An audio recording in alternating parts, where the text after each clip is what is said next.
أعوذ بالله من الشيطان الرجيم بسم الله الرحمن الرحيم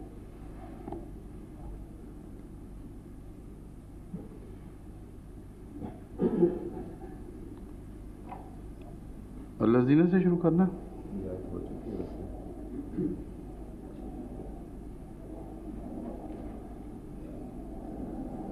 ربنا إنك من تدخل النار فقد أخزيته وما للظالمين من أنصار ربنا إننا سمعنا مناديا ينادي للإيمان أن آمنوا بربكم فآمنا ربنا فاغفر لنا ذنوبنا وكفر عنا سيئاتنا وتوفنا مع الأبرار ربنا وآتنا ما وعدتنا على رسلك ولا تخزنا يوم القيامة إنك لا تخلف الميعاد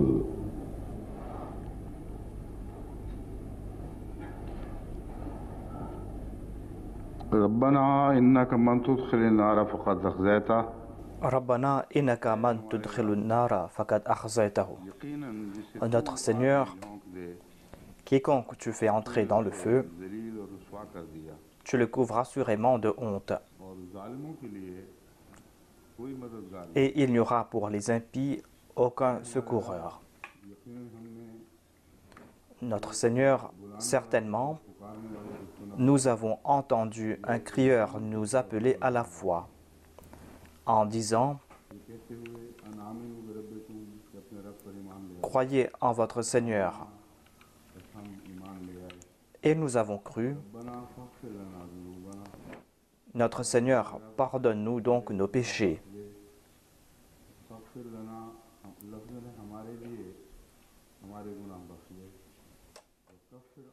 Pardonne-nous donc nos péchés. Wa kafir anna sayyiatina, et débarrasse-nous de nos méfaits. Wa tawaffana ma'al abrar, et dans la mort, réunis-nous avec les justes. Rabbana wa atina ma wa'atana ala rusulika. Notre Seigneur, accorde-nous ce que tu nous as promis par rapport à ce que tu avais imposé à tes messagers.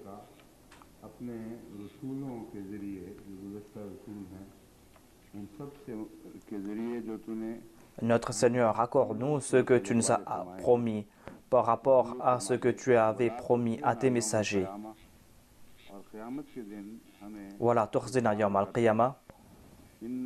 Et ne nous couvre pas de honte au jour de la résurrection. Innaka la tukhliful mi'ad. Assurément, tu ne manques pas à ta promesse.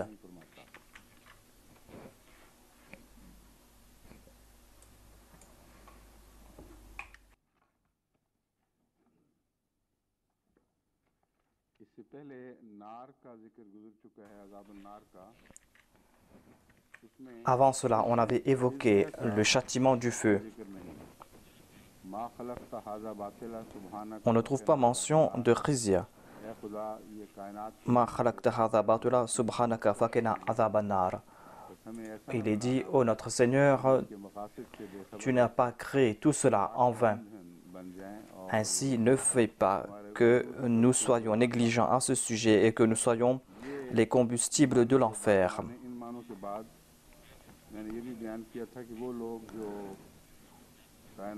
Après avoir présenté ces sens, j'ai aussi déclaré que ceux qui ne comprennent pas le but de la création, eh bien ces personnes passent par le châtiment du feu. Ce châtiment du feu qui prend la forme des guerres, ces guerres qui les entourent. Ainsi, il y a un sujet complet qui est présenté dans ces deux versets. Dans le premier cas, si on présente le sens de la guerre et le fait que la guerre est un enfer ici sur terre, eh bien, il est dit « Rabbana innaka man tudkhilin nara faqad akhzaytahu »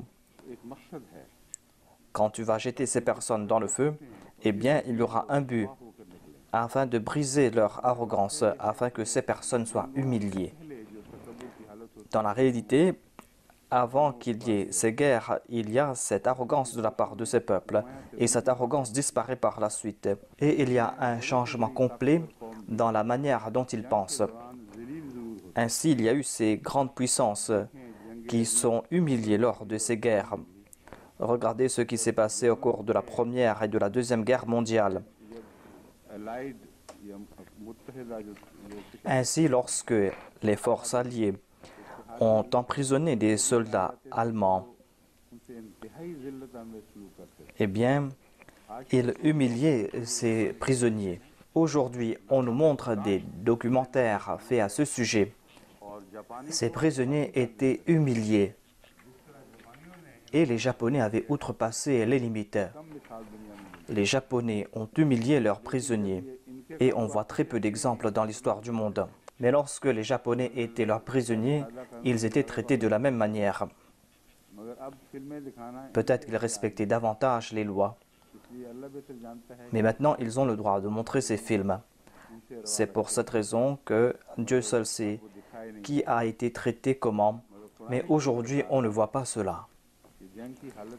Mais le Saint-Coran nous fait comprendre que lorsqu'il y a une guerre, si on traduit le mot « feu » par « guerre », et le Saint-Coran a présenté cela, que le mot « feu » veut dire la guerre aussi, eh bien, Allah les humilie, car après ce feu de la guerre, il y a cette humiliation. Je vais présenter les commentaires des exégètes, je vais expliquer cela davantage par la suite. Et on va comprendre pourquoi, après le feu de la guerre, il y a l'humiliation. Je vais devoir expliquer certains termes. D'abord, en tout cas, ces deux sujets ont trait à ces guerres. À travers des guerres, certains peuples sont humiliés et dans l'au-delà, ces personnes seront châtiées. Ces deux sujets sont liés les uns avec les autres.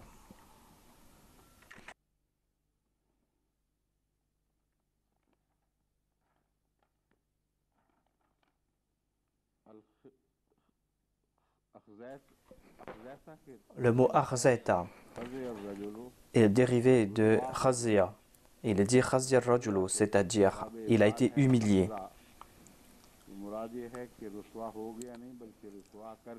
La forme de ce verbe est Akhza, c'est-à-dire on a humilié une personne.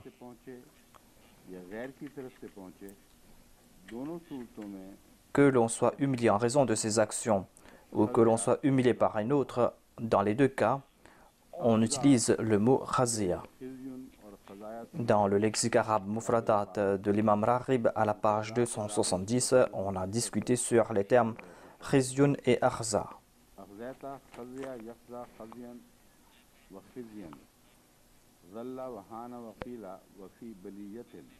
Khazia signifie en tout cas humilié, être humilié ou être en grande difficulté.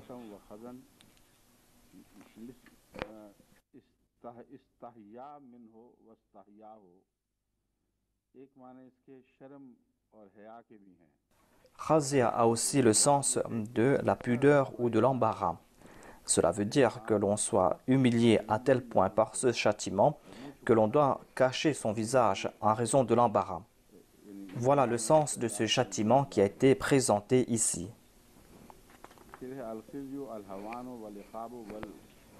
Ensuite, il y a le terme al-khizyu.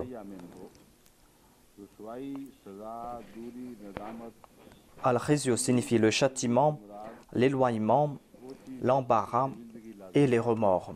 C'est quelque chose qui cause les remords. Akhzallahu fulanan signifie fafadadahu, c'est-à-dire que Dieu l'a humilié. Innaka man tudkhilin nara faqad akhzaytah.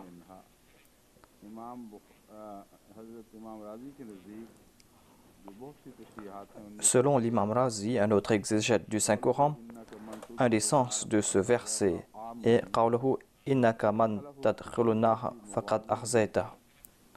L'imam Razi a présenté le sens de ce verset en citant un autre verset du Saint-Coran où il est dit wa in minkum illa wariduha kana ala rabbikum hatman maqdiya thumma nunajji alladhina taqaw. युसानूना लिखा हुआ है, ये लफ्ज़ यही है, युसानूना अनिल खज़ी। एक और है लफ्ज़, हैं? इसका मतलब होता है बचना फिर से।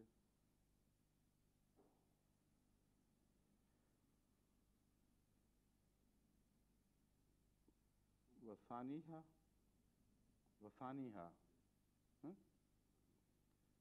अंदर मलाइकत लज़ीना हुम खज़नतु जहन्नम यकुनून फिन्नार व हुम ऐज़न युसानून, वही लफ्ज़ है, युसानून अनिल खज़ी, बचाए जाने के मानों में। हज़रत इमाम राज़ी कहते हैं कि ये लफ्ज़ L'imam Razi a déclaré que le terme dakhala est un mot qui est utilisé souvent. Dakhalahu fil khususi fi mawadi minha. Des fois, le terme dakhala a certains sens particuliers, mais c'est un sens général qui est présenté ici, c'est-à-dire que toute personne entrera en enfer. Wa in minkum illa wariduha kana ala rabbika hatman maqdiya thumma nunajji alladhina taqaw. Le mot thumma est là pour faire cette distinction, à savoir qu'un groupe entrera en enfer mais sortira de l'enfer par la suite. La traduction de ce verset est que toute personne après sa mort ira certainement en enfer. Voilà une des croyances de certaines personnes. Et le Messie premier d'Islam a rejeté cette interprétation à la lumière de ce même verset, car il y a d'autres versets du Saint-Coran qui témoignent du contraire. Le Saint-Coran déclare que certaines personnes seront éloignées de l'enfer, seront si éloignées que les gens ne vont pas entendre les murmures de l'enfer. Les gens ne vont même pas entendre les murmures de l'enfer, selon le Saint-Coran. Alors que le Coran déclare que l'enfer sera un feu rougissant et qu'il y aura beaucoup de bruit, il y aura aussi des pleurs, des lamentations.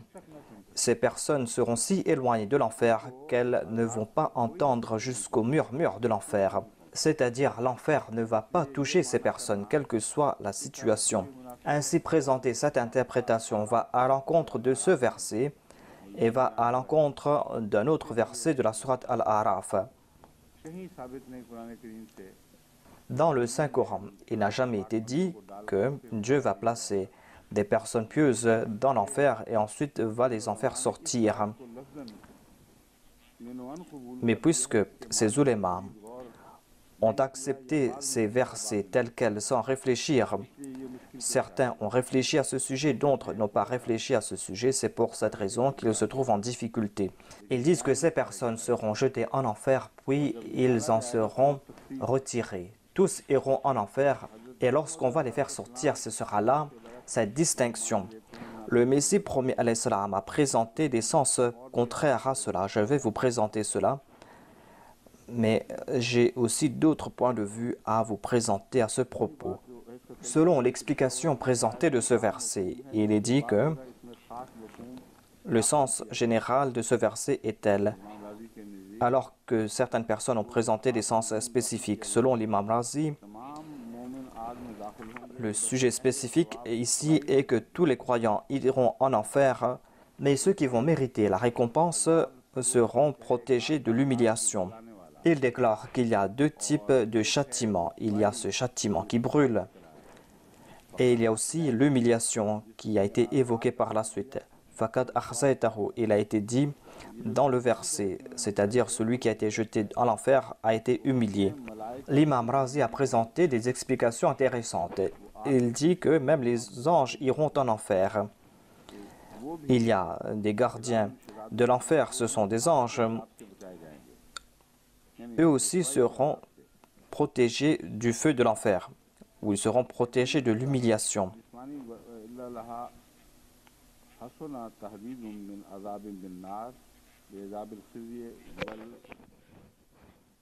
खजालत है। हज़रत इमाम राज़ी जिक्र करते हैं कि बहुत से L'imam Razi a déclaré qu'il y a des personnes pleines de sagesse, वो कहते हैं यहाँ des personnes qui ont présenté l'essence spirituelle de ce verset. Il a déclaré que selon eux, le châtiment du feu n'est pas le châtiment apparent, mais c'est le feu que l'on ressent en son fort intérieur en raison des péchés que l'on a commis. Voilà le feu qu'il voulait présenter ici. Et il déclare que ce feu est plus dangereux que le feu apparent. Voilà un feu humiliant. Il a déclaré, c'est-à-dire l'imam Razi a évoqué certaines personnes, certains exégètes, sans les nommer, en disant que selon eux, dans le verset où on trouve mention du châtiment du feu, on a aussi averti concernant l'humiliation. Voilà donc le châtiment spirituel. Et si le châtiment spirituel n'était pas plus sévère que le châtiment physique, eh bien, on n'aurait pas mentionné à la fin cette humiliation. Ici, on a tiré une autre conclusion que la mienne. Ils disent que les exégètes du passé ont déclaré que khizya signifie le châtiment spirituel. Et le premier châtiment signifie le châtiment physique. Ainsi, ils sont en train de présenter les raisons de cet ordre des choses. Ils disent que, tout d'abord, on a évoqué l'humiliation. Mais pourquoi est-ce qu'on a mentionné le châtiment du feu, ensuite l'humiliation? Afin d'expliquer cela, ils présentent ce point de vue, à savoir que le châtiment du feu existe, mais en sus de cela, il y a aussi les remords. Il y a aussi l'embarras, qui est un autre châtiment. Et ils tirent cette conclusion que cela prouve que ce feu intérieur est plus sévère que le feu physique. Sinon, Dieu aurait mentionné ce châtiment en premier, ensuite mentionné le grand châtiment qui est le châtiment physique. Le fait d'avoir mentionné l'humiliation par la suite nous fait comprendre que ce châtiment est plus sévère que le premier châtiment.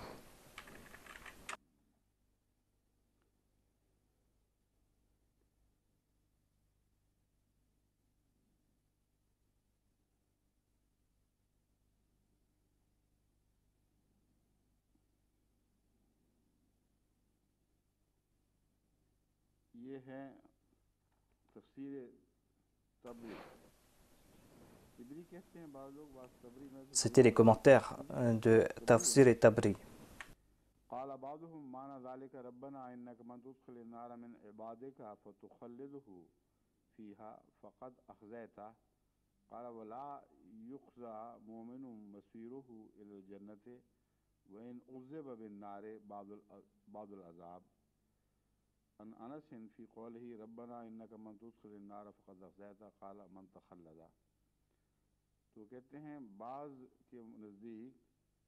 Voilà les commentaires présentés par Tabari.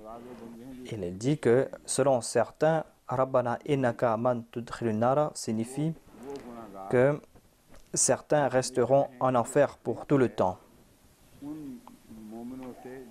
Ici, on a fait la distinction, selon lui, entre les croyants qui, en dépit du fait d'être des croyants et d'être des personnes vertueuses, en dépit du fait que ces personnes seront pardonnées, selon lui, ces personnes seront jetées en enfer pour quelque temps. Et ce seront les grands pécheurs qui seront en enfer pour tout le temps. Mais il y aura d'autres qui auront le salut rapidement.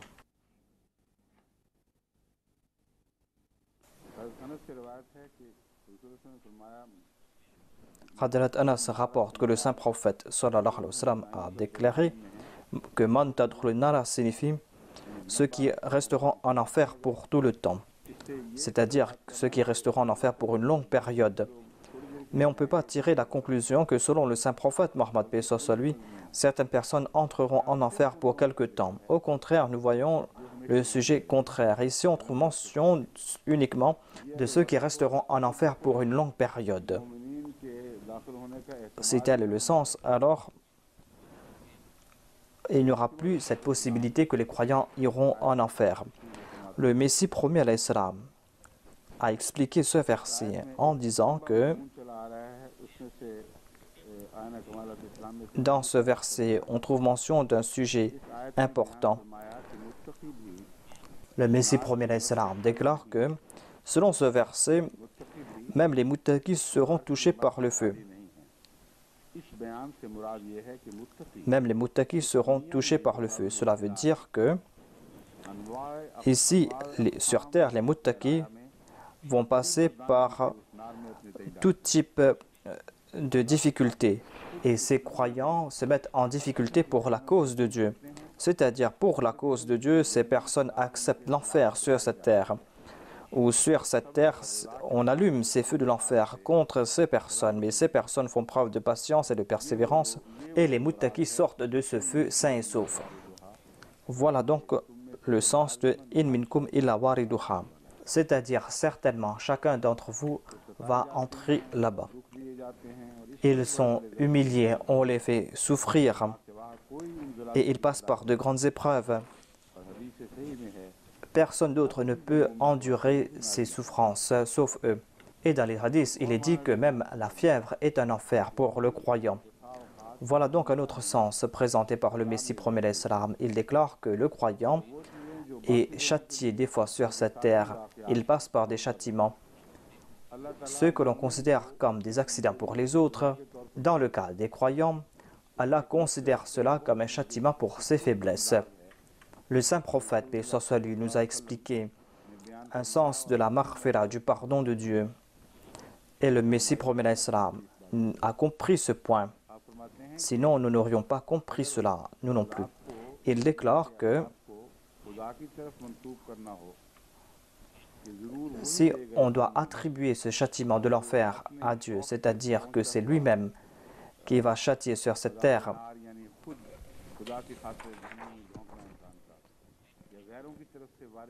et le fait de se mettre en enfer pour la cause de Dieu. Et si l'on ne considère pas la persécution imposée par les autres comme le feu de l'enfer, eh bien ce hadith nous explique cela, en disant que les souffrances qu'endure le croyant quotidiennement, Allah les place dans le compte de ses châtiments. Ainsi donc, ce feu a pris la forme de la fièvre. Des fois, certaines personnes qui sont en train de brûler d'enfer disent que nous sommes en train de brûler. C'est comme si le corps tout entier est en feu. Certains malades de cancer disent qu'on dirait que nous sommes en feu de la tête jusqu'aux pieds. Si l'on est un croyant, eh bien, il y aura un signe de la grâce de Dieu. In minkum illa wariduha va s'appliquer pour lui sur cette terre. Mais quant aux incroyants, eh bien, Allah déclare que ces personnes seront châtiées ici-bas et dans l'au-delà. Le châtiment qu'ils vont endurer ici-bas ne va pas remplacer le châtiment dans l'au-delà.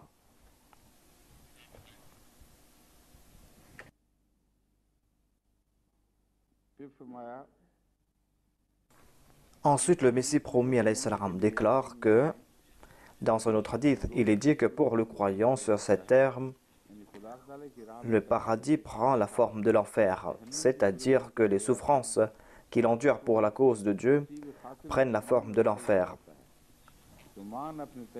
Ainsi, il est jeté en enfer. Et lorsqu'il se jette en enfer, il se retrouve au paradis. Dans d'autres hadiths, l'on trouve mention de ce sujet, que le croyant enferme le feu de l'enfer ici-bas sur terre. L'incroyant sera jeté en enfer par contrainte. Mais le croyant se jette dans le feu pour la cause de Dieu.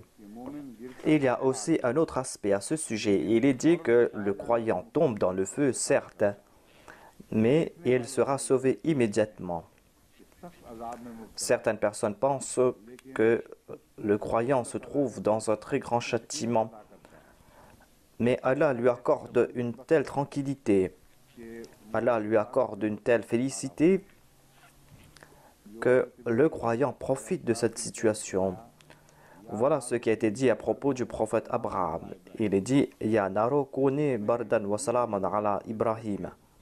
Il n'est pas dit ici que Abraham n'a pas été jeté dans l'enfer. C'est un point qui mérite notre attention. Il est dit « Ya naro kuni bardan wa salaman ala Ibrahim ». Au feu, sois froid pour Abraham. Il y a deux sens. Tout d'abord, le sens que l'ennemi a allumé ce feu, mais ils n'ont pas pu profiter de ce feu. Avant qu'Abraham ne soit brûlé par ce feu, le feu de cette opposition s'est refroidi. Voilà un premier sens. Ensuite, quand on a essayé de faire souffrir Abraham, Allah l'a protégé de ce châtiment. Et tout le temps, il a été dit Ya naro kuni bardan wa salaman ala Ibrahim. Ô feu, sois froid pour mon serviteur Abraham. Ainsi, sur cette terre, il y a ces châtiments. Des fois, le croyant fait face à des accidents. On ne s'enfièvre pas par soi-même. Ainsi donc, le pardon de Dieu agit et place ses souffrances dans la catégorie de ses châtiments en raison de ses manquements. C'est ainsi qu'il paye ses comptes ici même sur terre.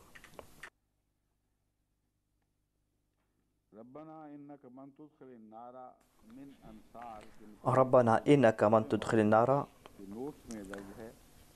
À propos de Min Ansar, dans les notes du Muslim Maud, il est dit que il y avait plusieurs types d'Ansar. Ansar signifie les proches, mais personne ne peut aider Allah. C'est pour cette raison que, au lieu de dire que l'on ne doit pas placer confiance en ces personnes, mais qu'on doit placer confiance en Dieu. Je me tourne vers ce verset. Rabbana innaka man tudkhilin nara faqad akhzaytahu. Il y a un premier sens qui concerne ce bas monde, et j'en ai fait mention, à savoir que ces peuples qui, ici sur cette terre, font face à ce feu de l'enfer, c'est-à-dire au feu de la guerre. On trouve mention de ce sens. Il y a une relation entre ce sujet et ces peuples.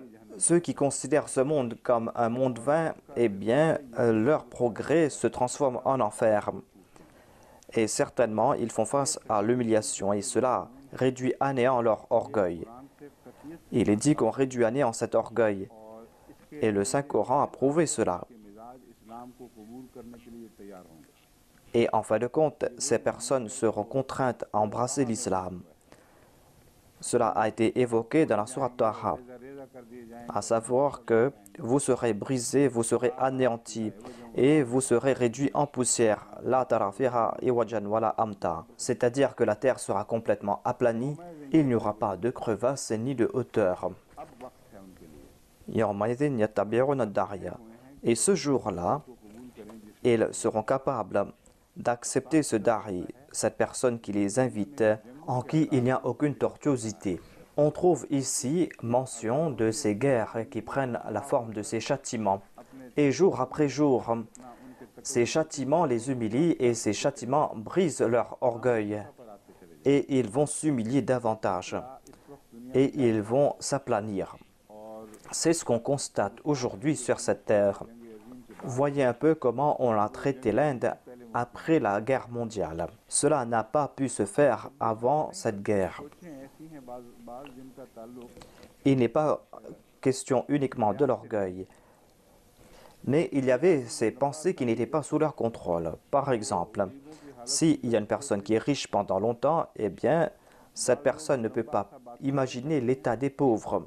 Il y a certaines personnes qui règnent pendant longtemps, même si ce sont des personnes nobles, ces personnes ne peuvent pas imaginer ce que c'est que l'esclavage. Mais lorsque une partie de leur peuple a été asservie après une guerre et qu'ils sont privés de la liberté et qu'ils ont compris ce que c'est que la liberté, c'est là qu'ils pensent à propos de ces peuples qui ont été privés de leur liberté pendant longtemps. Et ainsi, Allah les libère. Khizyun n'est pas quelque chose qui n'a point de sens. Je veux attirer votre attention à ce sujet. Il y a le sujet de Batil, le fait de considérer vain ce bas monde. Ainsi, Allah ne crée pas des choses vainement. Et il a déclaré que aucune de mes actions n'est vaine. Vous pouvez réfléchir sur cette création, vous allez voir qu'elle n'est pas vaine. En réfléchissant sur ce verset, l'on comprend que les châtiments préconisés par Dieu ne seront pas vains. Batil signifie quelque chose qui n'a aucun objectif. Ainsi, toute cette humiliation qui est réservée après le châtiment, cette humiliation a un sens. Et petit à petit, cela change l'état de ces personnes. Il y avait ces grands peuples qui se trouvaient dans leur tour d'ivoire. Grâce à ces châtiments, ils arrivent à se réformer. Ils changent leur point de vue. Et cela ne peut se faire qu'avec l'humiliation. Sans qu'ils ne ressentent pas cette humiliation, ils ne pourront pas avoir de la sympathie à l'égard des pauvres, à l'égard de ceux qui sont humbles. Ils ne savent pas qui sont ces gens. Petit à petit, leur nature change. Et ces changements de caractère ont été évidents au cours de ce siècle. Le caractère avant et après 1914 était différent. Le caractère avant et après 1940 ou après 1945 était différent. Cet état des choses perdure. Ainsi, peut-être qu'après la Troisième Guerre mondiale, leur caractère sera aplani pour qu'ils puissent accepter l'islam. Donc ce n'est pas uniquement un châtiment, il y a un but derrière tout cela. Ne croyez pas que tout va disparaître non plus. Ce n'est que quand ces gens vont survivre qu'ils pourront accepter ce prophète en qui il n'y a pas de tortuosité. Ainsi, il ne sera pas vrai de dire qu'au cours de ces guerres qui vont venir, ils seront complètement détruits. Le Saint-Coran ne parle pas de destruction, mais parle du fait qu'on a brisé leur orgueil.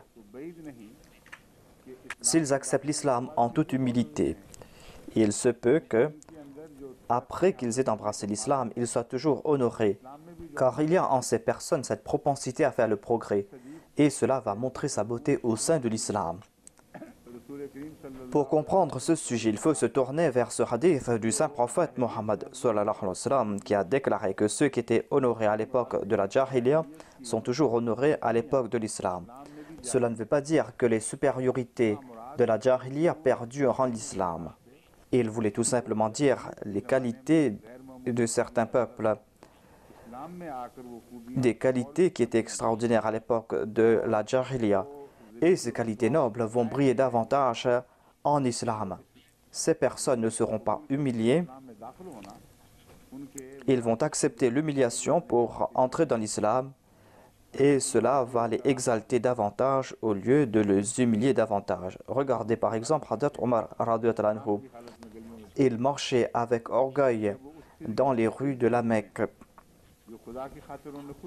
Lorsqu'il est passé par cette humiliation qu'il a acceptée pour la cause de Dieu, eh bien cela a exalté davantage son statut et son honneur est devenu permanent. Voilà l'état des premiers compagnons à l'instar de Hadrat Abu Bakr Siddiq et d'autres compagnons à l'instar de Hadrat Ali radhiyallahu anhu, Hadrat Uthman et bien d'autres compagnons qui pour la cause de l'islam ont accepté l'humiliation. Et cette humiliation n'était pas sans objectif. Au contraire, cela les a fait grandir dans leur statut. Ainsi, ces personnes qui sont bonnes sur cette terre, c'est-à-dire ces personnes qui ont des qualités qui peuvent briller, si ces personnes embrassent l'islam, eh bien, leur niveau ne va pas baisser. Au contraire, ils vont grandir. Leurs honneurs vont perdurer de manière positive.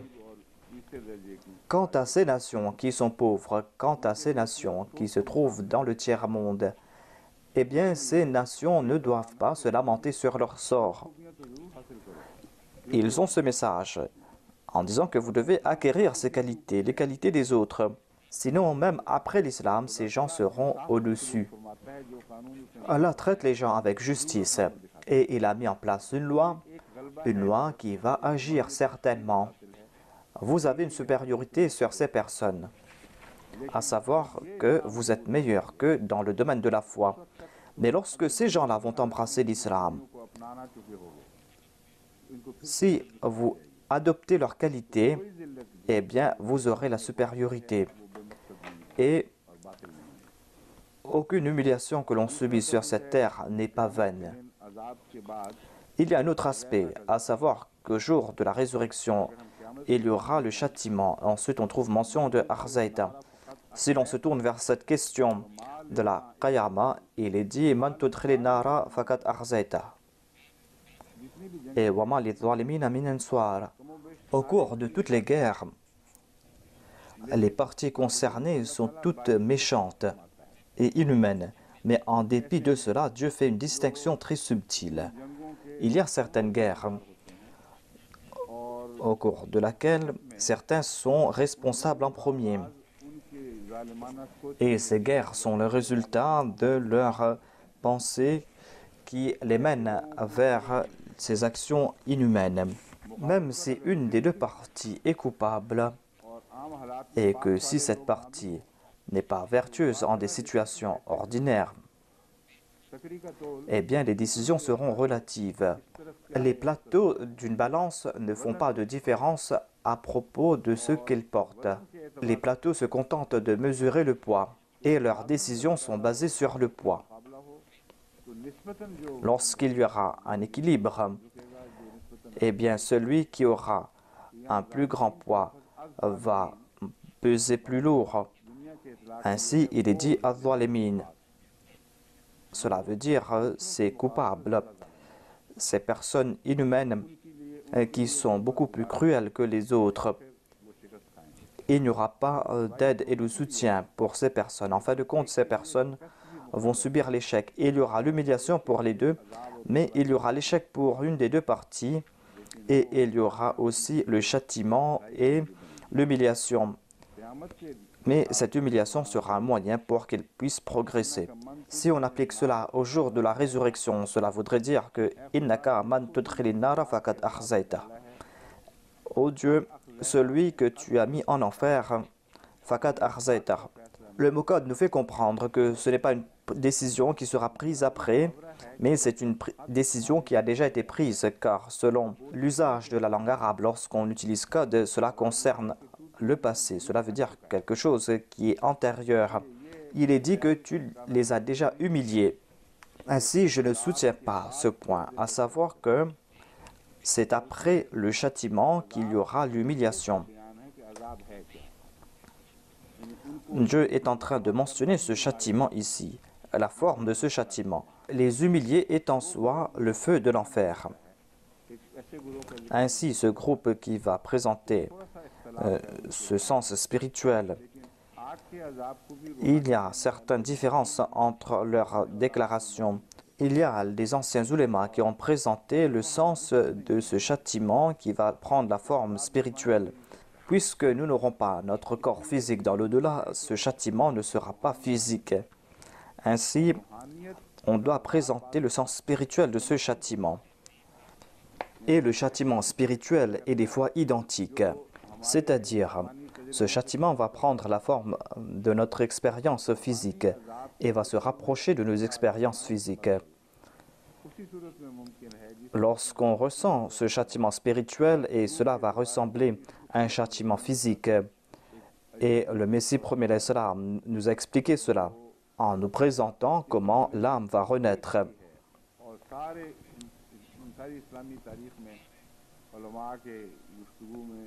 Et dans toute l'histoire de l'islam, face à ce que nous a dit les ulémas dans leurs commentaires, on ne trouve pas de tels commentaires. C'est-à-dire que quand l'homme décède, comment une autre âme commence à naître. Et la première âme, qui était très subtile face au corps physique. Tout comme j'ai fait cette comparaison entre les gens cruels et ceux qui sont plus cruels sont châtiés parce qu'ils ont été les premiers à être cruels. De même, l'âme sera traitée relativement. Cette âme qui est subtile comparée à notre corps physique, et toute expérience qui est faite par rapport à cette âme est considérée comme une expérience spirituelle. Certainement, cette âme va passer par ce châtiment spirituel. Mais le Messie premier l'Islam déclare que cette âme va se transformer encore. Cette âme va passer par une longue période d'évolution et va se transformer en une nouvelle création. Et cela va se faire au cours de cette longue attente jusqu'au jour de la résurrection. À savoir, cette âme va donner naissance à une autre âme.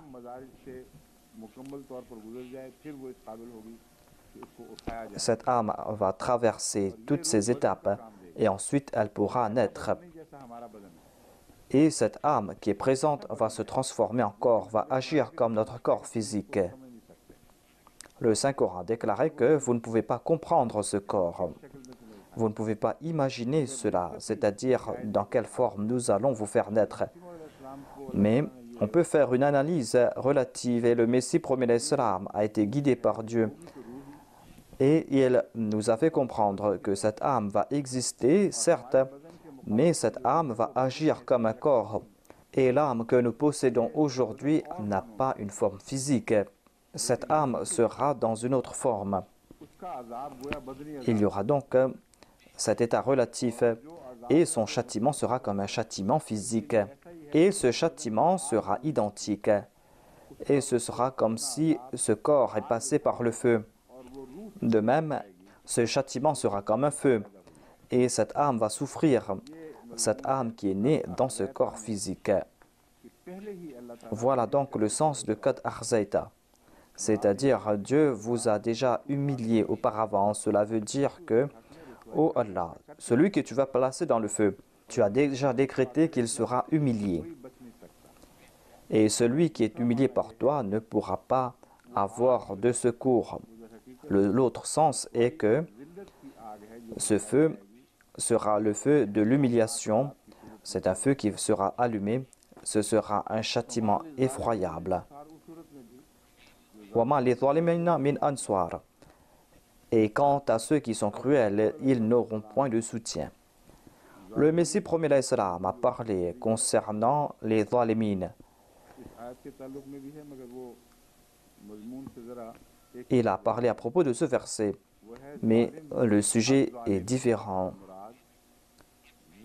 Il est dit ici az-zalim, c'est-à-dire ces gens qui sont cruels, ceux qui sont en train de commettre le mal. Et Alif Lam est là pour faire cette distinction, pour séparer ce groupe.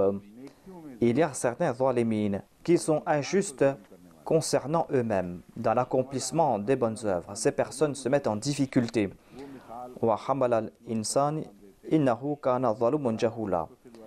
Le Messie premier nous cite cet exemple et il a cité un autre verset et déclare que le même mot a des fois des sens contraires.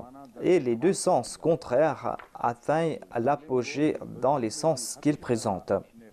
Il y a les zalim qui commettent le mal et qui dépassent les limites et qui sont en train d'agir contre le but de la création.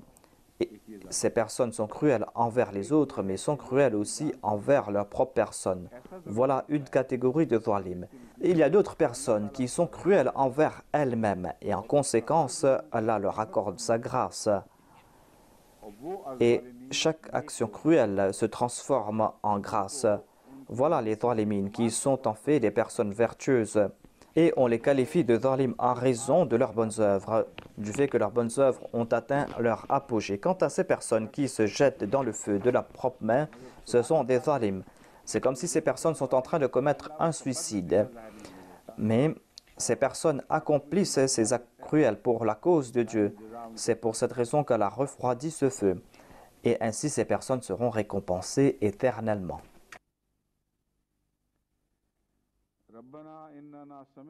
Ensuite, il dit Rabbana inana sami'na munadi ya yunadi lil imani. Ô notre Seigneur, nous avons entendu quelqu'un qui nous a appelés. Nous avons entendu un crieur. Munadi signifie une personne. Ici, on a fait cette distinction pour montrer la grandeur de cette personne. Nous avons entendu un grand crieur. Et ce n'est pas la peine de le déterminer en ajoutant les lettres Alif Lam. Il est plus grand.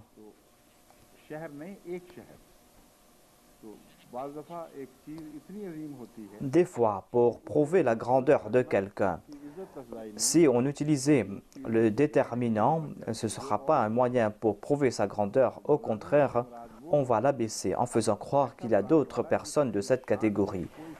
Munadi signifie celui qui nous a appelés et il n'y a pas de doute concernant sa grandeur. C'est-à-dire qu'il est le seul, il n'y a pas quelqu'un de comparable à lui. Nous avons entendu l'appel de cet appeleur. Il nous a appelés vers la foi.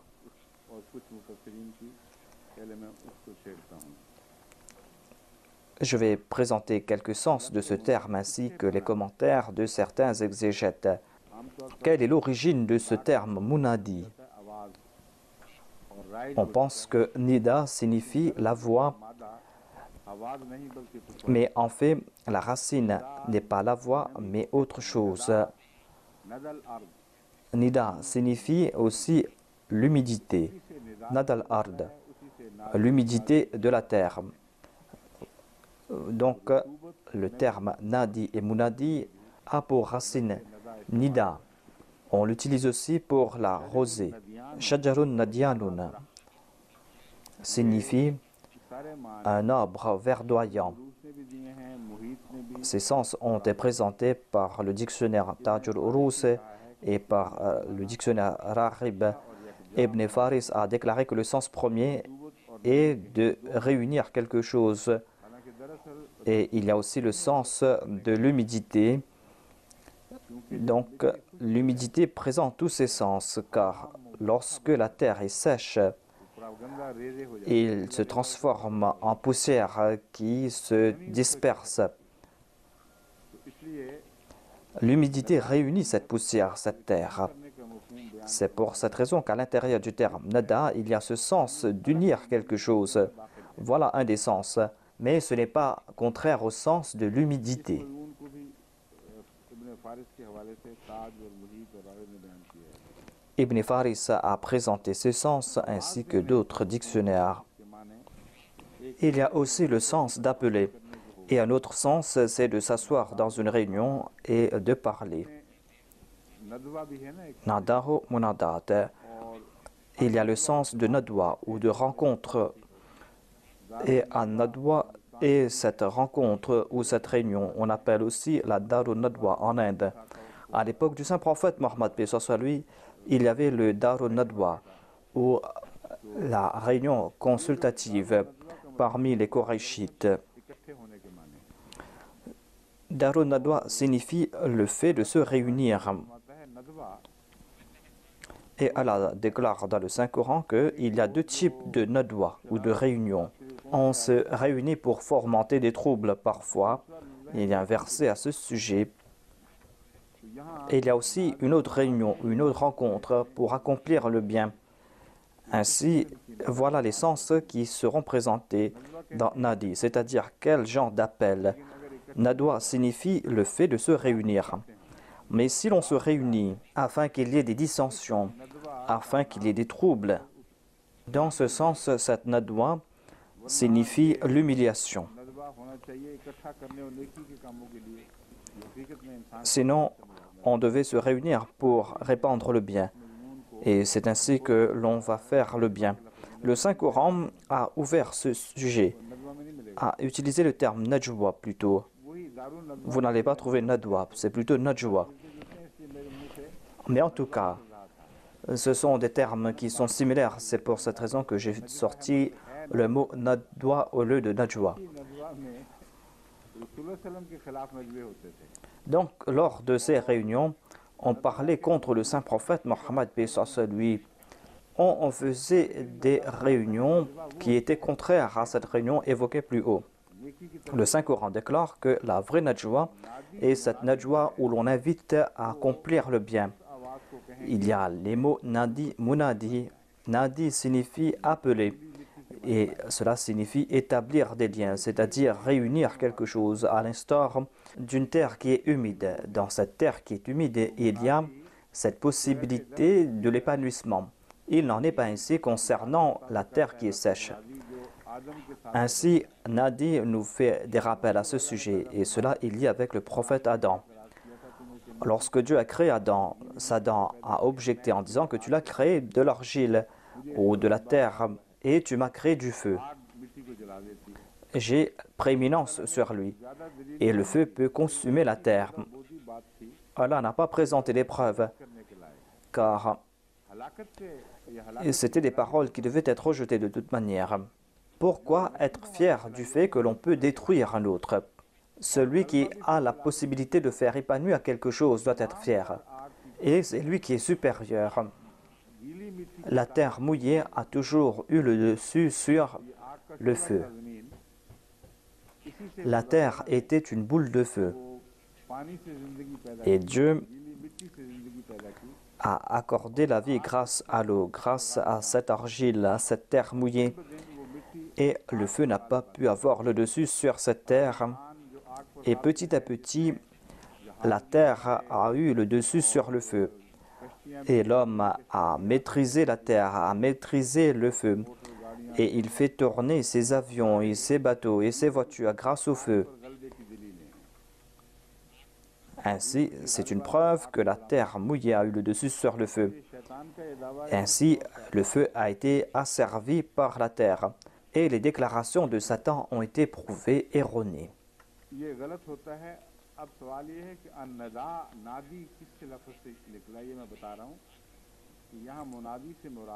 Donc, quelle est la racine de Nada Nadi? Les exégètes ainsi que les linguistes nous présentent deux termes. Le premier sens, c'est que cela s'applique au saint prophète Mohammed Mustafa sallallahu alayhi wa sallam, et certains disent que c'est le Coran. Je vais expliquer cela après, mais pour l'instant, je veux tout simplement dire que selon moi, on trouve tous les sens de Nada ici. Cela veut dire qu'il y a quelqu'un qui appelle, quelqu'un qui a cette capacité de réunir les gens. Le fait qu'il peut réunir est lié avec l'épanouissement. Cela est lié avec votre épanouissement. Si vous allez répondre à lui, eh bien, vous allez faire des progrès en raison du fait que vous l'avez accepté. C'est comme une graine qui germe, comme des branches verdoyantes qui commencent à sortir et cela se transforme en un arbre fruitier. Voilà le sens de Munadi. C'est pour cette raison qu'on appelle ces livres de la lexique arabe de Shajarun Nadianun, c'est-à-dire des arbres verdoyants remplis de fruits. Voilà ce qu'on dit de Nadian. Voilà le sens de Munadi. On présente ici cet arbre pur, cet arbre qui porte des fruits. On trouve le sens de celui qui appelle. C'est le saint prophète Mohammed, paix soit lui, car tous ont présenté ce même sens. Celui qui appelle avec la voix est le Munadi, et celui qui appelle par d'autres moyens aussi est le Munadi. J'ai déjà parlé à propos du terme Darun Nadwa. Le Messie premier a composé un vers où l'on va présenter le sens de Nida. Vous n'auriez pas compris cela s'il n'y avait que la question de la voix. Ce sont des vers dans lesquels il loue Dieu et ensuite il loue aussi le saint prophète Mohammed. Il déclare Inni amutu wala tamutu muhabbati. Je vais mourir, mais mon amour ne va jamais mourir. Bizikrika fit turabi nida'i. Quand je serai devenu poussière, cette poussière va évoquer ton souvenir. Cette poussière va vivre grâce à ton souvenir. Ton souvenir va m'accorder la vie. Ici, on trouve le sens de Nida. Et le terme Nida s'applique dans tout son sens, c'est-à-dire dans l'amour. Il y a cette humidité. Apparemment, je serai devenu poussière, mais ton souvenir va raviver cette poussière. Il y aura cette humidité qui accompagne l'amour et cette poussière va parler. C'est une très belle parole si l'on comprend le sens réel du terme Nida.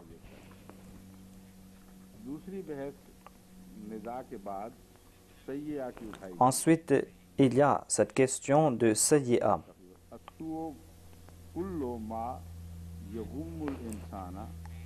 Su'u kullu ma ya'ummul insana. Sou est toute chose qui attriste l'homme. Que cela concerne les choses de ce monde ou que cela concerne les choses qui ont trait à la foi. Cela concerne les choses de ce monde et les choses de l'au-delà. Cela concerne à la fois son âme, cela concerne aussi son corps et cela concerne aussi son corps.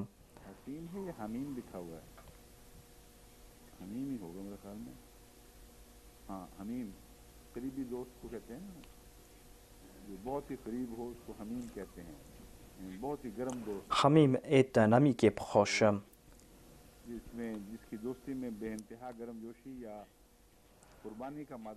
Lorsqu'on a un ami qui est très proche, un ami qui est prêt à se sacrifier pour nous, c'est là qu'on le qualifie de Hamim. Ainsi donc, toute chose qui rend triste l'homme, toute chose qui rend triste l'homme, que cela concerne la foi ou que cela concerne les choses de l'au-delà, que cela concerne son âme ou que cela concerne son corps, que cela concerne ses biens, ou le fait qu'il ait perdu ses biens ou qu'il ait perdu aussi son statut,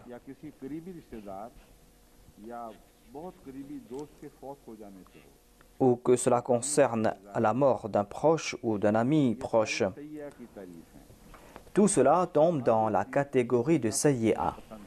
Ainsi, cela s'applique à toute chose que l'âme n'aime pas.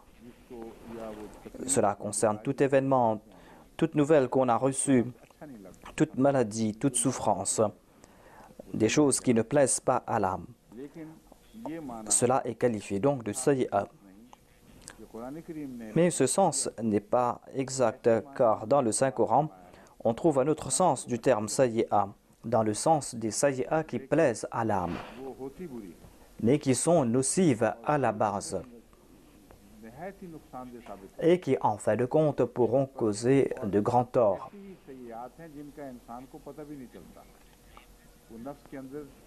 Ce sont des sayyi'at que l'homme ignore. Cela se trouve en son âme, en son fort intérieur, et l'homme en tire grand plaisir.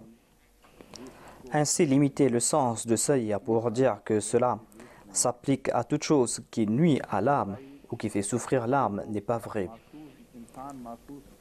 Ainsi donc, toute chose que l'homme ressent ou qu'il ne ressent pas, mais qui l'empêche d'atteindre son objectif ultime, tout cela est qualifié de sayyi'a.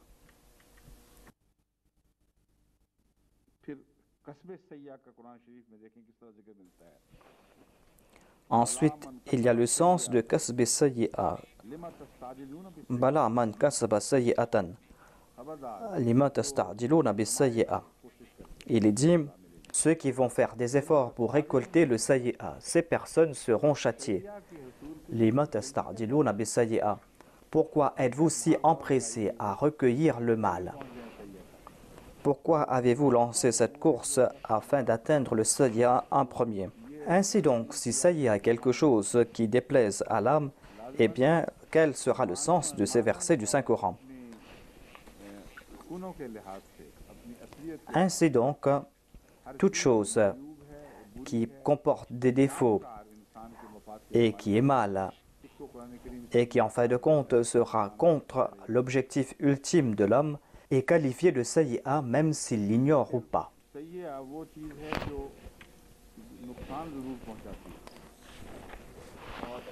Sayyi'a est quelque chose qui nuit certainement, et le sayyi'a est généré par l'homme. Cela ne vient pas de la part de Dieu. Le sayyi'a naît dans le fort intérieur de l'homme. Ma aswabaka min hasanatin faminallah. Tout bien que vous allez recevoir vient certainement de la part d'Allah.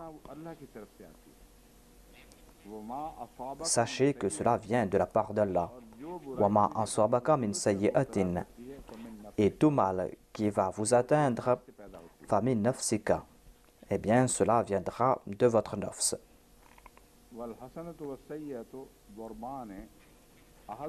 والحسنة السيئة ضربان أحدهما بحسب اعتبار العقل والشرع. Il y a donc deux types de hasana et de sayyi'a. Darab signifie un coup ou une blessure, mais darab est aussi utilisé comme un type. Darab est aussi utilisé pour un exemple.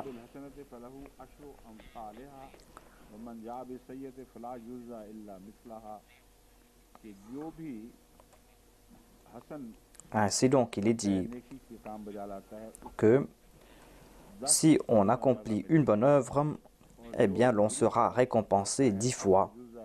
Et si on accomplit une mauvaise action, le châtiment sera équivalent de ce mal accompli.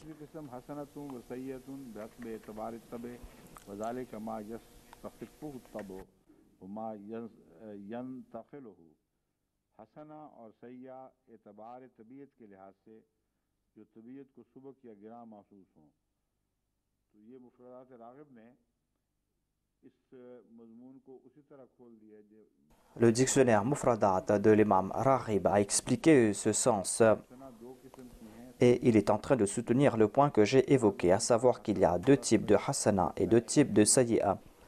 Des fois, l'on considère le hasana comme quelque chose de mal et des fois, il considère sayyi'a comme quelque chose de bien, alors que c'est un mal.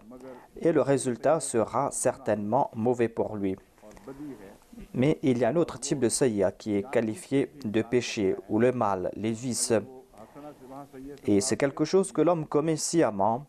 Dans ce cas, ce sera uniquement un mal. बहस में Et il sera châtié pour le mal accompli. कि ज़ुनूब का On a soulevé la question de dhunub, c'est-à-dire quelle est la relation entre dhunub et sayyi'a.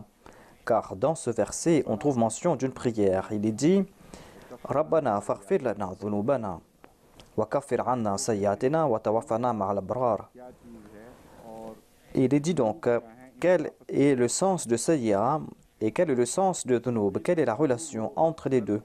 Cela est expliqué en ces termes. الذنوب ترك الطاعة والسيئات فعل المعاصي. Dhunub signifie se détourner de l'obéissance et sayyat signifie commettre un péché. Voilà le sens présenté ici. Mais cette classification n'est pas exacte, c'est tout à fait artificiel. क्योंकि ज़ुनूब जो हैं On ne doit pas faire une telle classification car dhunub s'applique à toutes ces faiblesses humaines. Sadiq आ सकते हैं उन पर इतलाक़ पाते हैं। यानी एक Cela s'applique à toutes les faiblesses humaines. ज़ुनूब से इस्तिग़फ़ार कर रहा है। C'est-à-dire, même un prophète de Dieu doit faire l'istighfar pour les dhunub. Et dans ce sens, dhamb signifie les faiblesses humaines. C'est-à-dire accomplir des actions qui peuvent être qualifiées de vertus par les autres. Et si les autres accomplissent ces œuvres, ils seront fiers. Mais lorsque le prophète regarde ces actions, il considère cela comme un mal.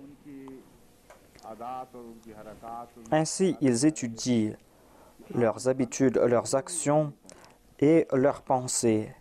Et un homme ordinaire ne peut pas imaginer cela. हज़रत मसीह मौद अलैहिस्सलाम L'exemple de cela est l'incident rapporté par le Messie premier alayhi salam. खूब रोशन हो जाएगी, जिसका ताल्लुक़ हज़रत खलीफतुल मसीह Et vous allez comprendre cela. Et cela concernait le premier calife radiyallahu anhu. Je vous fais comprendre le statut. D'une part, il y a ces grandes vertus qui ont été accomplies. Mais si on regarde cela sous un autre angle, ce sera un péché ou une faiblesse. Et cela est possible. Et cet exemple que je vais présenter va éclairer ce sujet. Un jour, le Messie premier alayhi salam a envoyé un message au premier calife de la communauté Ahmadiyya en disant que maintenant, vous devez annoncer que vous êtes d'obédience hanafite et que vous n'êtes pas parmi les Ahli Hadith. Et le premier calife, radiyallahu anhu, qui était la personnification même de l'amour, de la fidélité et de l'obéissance, a répondu au Messie premier alayhi salam en écrivant quelques vers d'un poème. गरत पीरे मुगा गोयत कि सालिक बेखबर नबवत ज़रा हो रस्म मंजिल है कि अगर तुम्हारा रहनुमा और पीर Il a déclaré que si votre maître vous dit que vous devez plonger votre tapis de prière dans du vin, eh bien, on doit suivre cette directive. बेखबर तो नहीं हुआ करता राह और रस्म मंजिल है। C'est ainsi que doit agir le disciple. Une personne ordinaire, en entendant cela, sera épris d'extase en voyant ce qu'a dit le premier calife et va dire que grand fut son amour et son obéissance et sa fidélité à l'égard du Messie premier alayhi salam. Mais le Messie premier alayhi salam a qualifié cela de dhanb, ne l'a pas qualifié de vertu. Il a appelé le premier calife et il lui a demandé quelle est la doctrine des Hanafites. Est-ce pas que l'on doit accorder préférence au Saint-Coran et qu'ensuite viennent les hadiths qui viennent éclairer le Saint-Coran. Et s'il n'en est pas ainsi, eh bien, l'on va devoir étudier cela. Je ne me rappelle pas des propos, mais c'est ce qui a été dit là-bas. Et le premier calife a répondu que oui, c'est cela la croyance.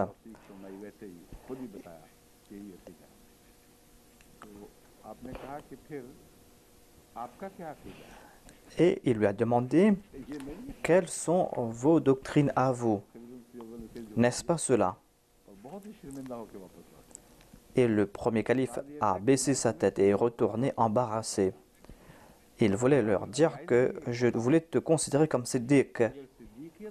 Il voulait lui faire comprendre que certes tu possèdes 7 foi, mais la Siddiqiyya signifie que l'on ne doit pas accepter les propos de son maître en disant que selon moi le disciple ce n'est pas quelque chose de bien, mais que peut-être ce sera bien. Vous devez avoir la capacité de considérer bien toute action de votre maître. Toutes ces actions seront le bien. Chacune de ces actions est le bien. Si vous n'allez pas regarder de cet œil, eh bien vous n'allez pas atteindre le statut de la Siddiqiyya. Donc c'est un sujet très subtil qui nous fait comprendre ce que c'est que le dhanb. Et cela prouve la relativité entre ces deux actions. C'est pour cette raison qu'on ne doit pas faire cette différence entre dhanb et sayya en disant que dhanb signifie une désobéissance. Ainsi donc, toute erreur commise par un noble personnage, erreur qui démontre qu'il n'est pas à la hauteur de l'attente de Dieu, eh bien cette erreur est qualifiée de dhanb. Mais cette même action peut être une grande vertu par rapport aux hommes ordinaires. Ainsi, lorsque les anbiya font l'istighfar, ils ne demandent pas pardon pour leurs péchés. Mais c'est en raison des attentes que Dieu a par rapport à leur statut. Et il se dit que peut-être que j'ai commis une erreur qui va m'abaisser de mon statut ou qui va à l'encontre de mon statut. Ainsi donc, sayya est ce mal qui est lié par rapport à la personne d'un être humain, par rapport à ses actions ou à ses pensées, même s'il voit cette action ou pas. Et dans la plupart des cas, cela perdure dans les actions de l'homme, mais il ne le ressent pas. C'est pour cette raison qu'Allah nous a enseigné cette prière.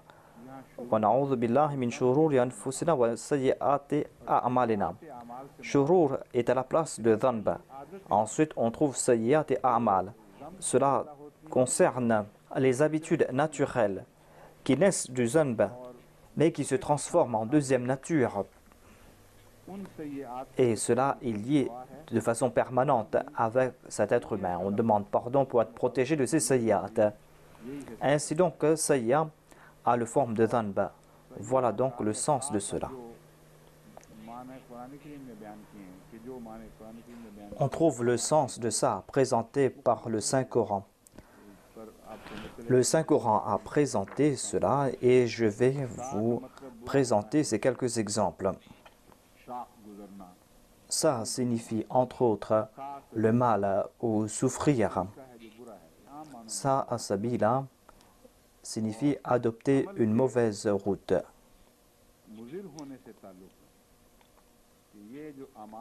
Et par rapport aux actions nuisibles, à savoir que ces actions auront de mauvaises conséquences et que ces actions vont vous nuire.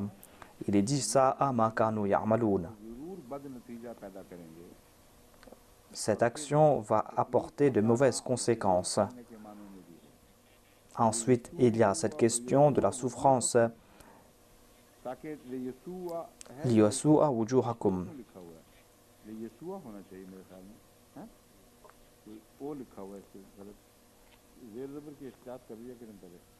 Cela aurait dû être liyasu'a. Avec les, il y a toujours fatha. Liyasu'a wujuhakum. Afin qu'il puisse nuire à vous, afin qu'il puisse vous faire souffrir, afin qu'il puisse vous amoindrir. Wujuhakum signifie le visage. cela signifie pas à la bouche, mais cela signifie toute information que l'on reçoit. Cela a de l'effet certainement sur le visage. Ici, on ne trouve pas les détails concernant ces souffrances que l'on veut vous imposer, mais en tout cas, toute chose qui nous fait perdre la face, toute chose qui a de l'effet sur le visage est qualifiée de sourd. Et wujuhakum a le sens de chef, c'est-à-dire lorsque les étrangers remportent la victoire, ils humilient les chefs.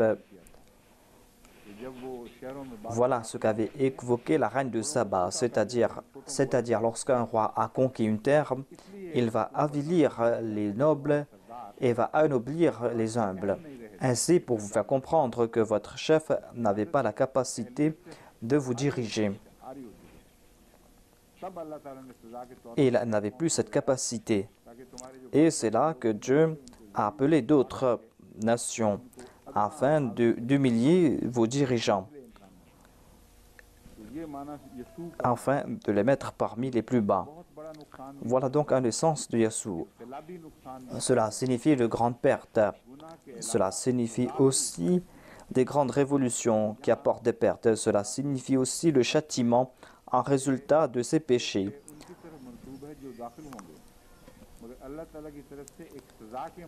Si le terme sou s'applique à ces personnes, mais Dieu nous présente l'image d'un châtiment.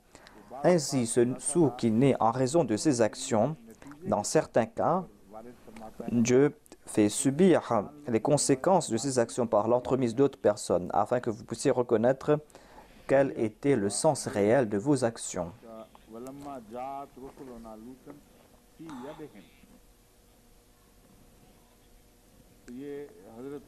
Il est dit à propos du prophète Lot que lorsqu'il a reçu la nouvelle de ce châtiment de la part des anges, lorsqu'on lui a dit que ce peuple sera détruit, en dépit du fait qu'ils étaient des peuples immondes et des gens qui faisaient souffrir le prophète Lot, Sia signifie que cela ne l'a pas plu, c'est-à-dire qu'il y avait les signes de cela sur son visage. Et cela n'a pas trait avec le corps. C'est-à-dire le mot sou est utilisé pour les prophètes, certes, mais cela signifie uniquement la souffrance, cela ne signifie pas le mal.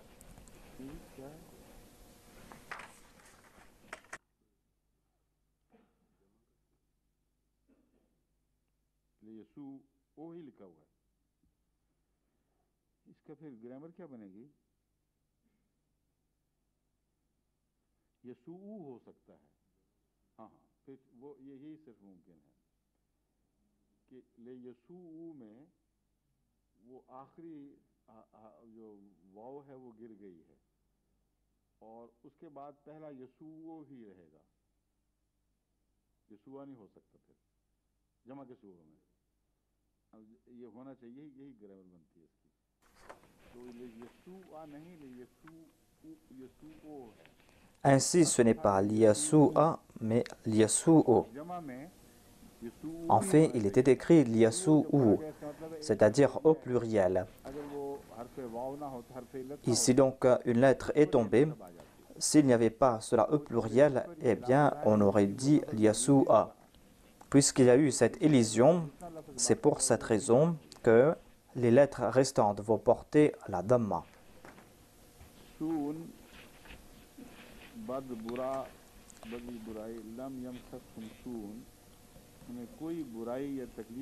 Su'un signifie le mal, c'est-à-dire le mal ne va pas les toucher.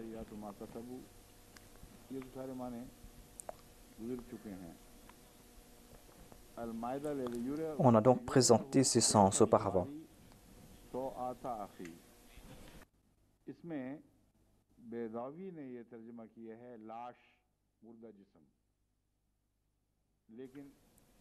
Bedawi a présenté le terme Su'a comme cadavre, mais je ne pense pas que cela est vrai.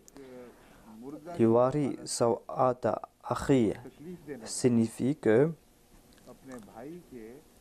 la vision d'un cadavre nous fait souffrir et il a caché le cadavre de son frère car cela ne le plaisait pas.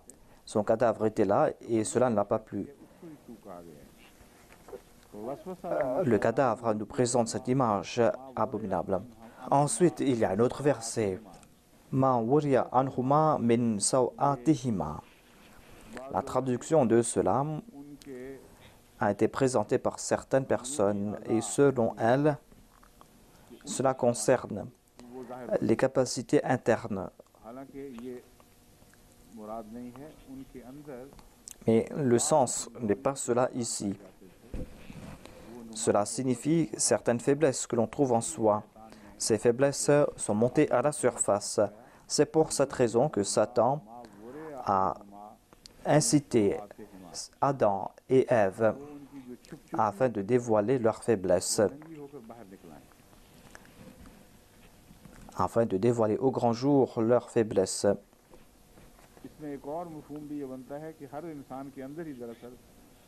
Il y a un autre sens, à savoir qu'en l'intérieur de chaque être humain, il y a ce mal qui est caché. Ainsi donc, on dit ces sayyi'at concernent les faiblesses de la nature humaine.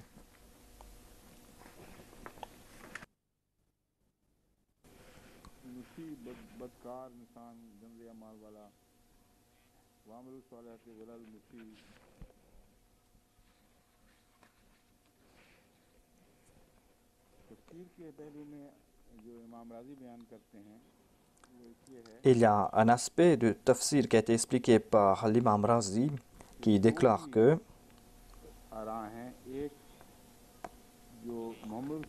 qu'il y a deux opinions à ce sujet.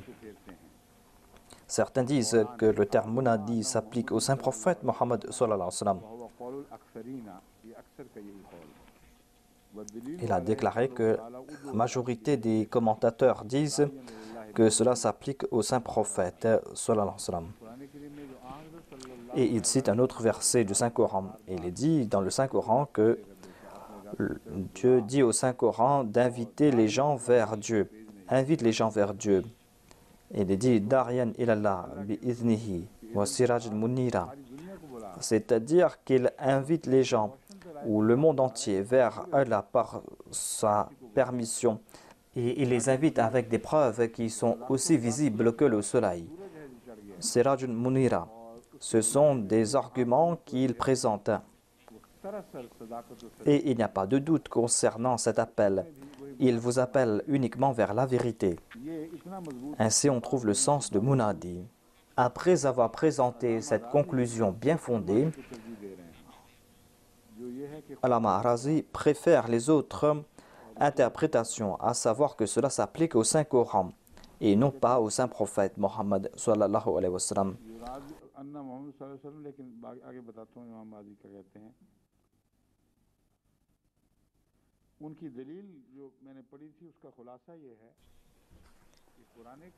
Le résumé de l'argument qu'il a présenté est que le Saint-Coran est en train de nous inviter aujourd'hui aussi. Et le Saint-Prophète Mohammed, paix soit sur lui, est déjà décédé. C'est pour cette raison qu'il y a cet appel qui perdure. Et on ne peut pas appliquer cet appel perpétuel au Saint-Prophète Mohammed, paix soit sur lui, alors que cet argument ne tient pas la route. Si l'on médite à ce sujet, l'on constatera que le Coran a été accordé au Saint-Prophète Mohammed, paix soit sur lui, et puisque ce Coran est sorti de la bouche du Saint-Prophète, eh bien la parole de Dieu devient la parole du Saint-Prophète. Et ce sont ces paroles qui perdurent. Le Messie promet l'Islam a reçu une révélation à ce sujet et certaines personnes ont objecté à ce sujet. Mais en fait, les paroles de Dieu deviennent les paroles de certains de ses serviteurs. Il est dit que Ma yantiku anil hawa, à savoir que la révélation est attribuée au saint prophète. Il présente cette révélation. C'est lui qui prononce cette prononciation. Ainsi, le Coran parle par l'entremise du saint prophète Mohammed paix soit sur lui. Et il transmet le Coran par sa voix, car le Coran a été révélé au saint prophète Mohammed paix soit sur lui. Le Coran n'a pas été révélé sur une autre personne. Ainsi, il est le Nadi et le Munadi. C'est lui qui appelle. Et le Coran est le moyen par lequel on va transmettre la parole du saint prophète. Et des fois, l'orientalité nous présente des points là où il ne prouve pas son animosité. Ces gens comprenaient ces faits et ils ont présenté le même sens en disant que Mohammed veut dire avec le Coran, c'est-à-dire ce Mohammed dans la main duquel il y a le Coran. Le Coran en soi n'est pas ce crieur, mais le Coran est dans la main du saint prophète et c'est lui qui prononce ou qui lit ce Coran et c'est lui qui devient celui qui appelle.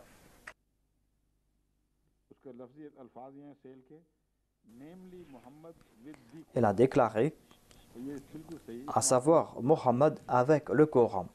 Voilà ce qu'a dit cet orientaliste et ce qu'il a dit est vrai.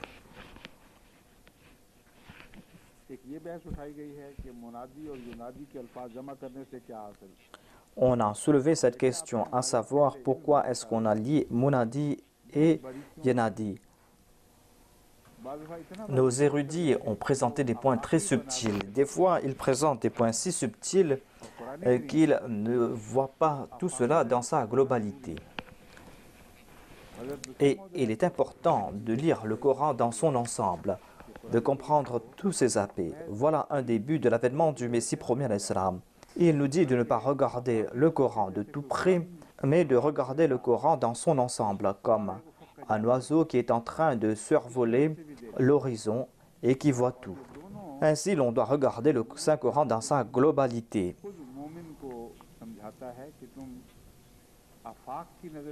Et le Coran explique cela aux croyants, en savoir que vous devez nous regarder dans notre globalité et vous devez nous regarder en étudiant votre fort intérieur. Ces exégètes ont fait beaucoup d'efforts. La majorité d'entre eux ont regardé cela de tout près, avec amour, mais leur vision était restreinte. C'est ainsi qu'ils ont étudié le Saint-Coran. Ils ont évoqué ces points subtils. C'est pour cette raison qu'ils ont regardé le Coran de très près. Ils ont dit quel est le sens de Munadi après avoir dit Yanadi ou Yunadi lil-Iman. Je vais présenter ces points à la lumière du Tafsir Kabir de l'imam Razi.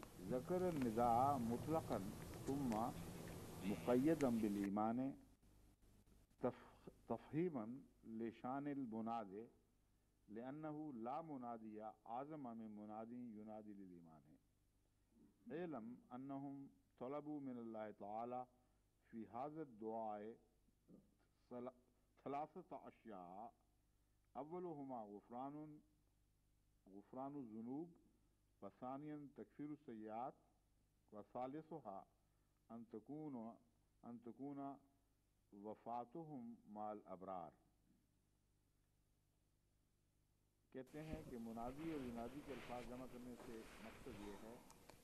Il a déclaré que le but d'avoir allé Munadi et Yanadi est parce que Dieu veut présenter l'appel suprême, mais il a aussi évoqué le statut de celui qui appelle.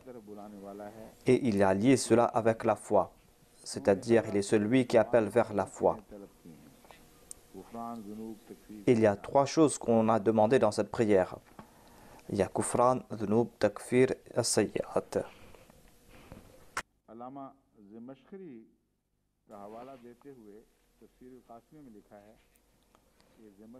Dans le Tafsir Kasbi, on a cité Alama Zamashkhari en disant que Zamashkhari a présenté cela.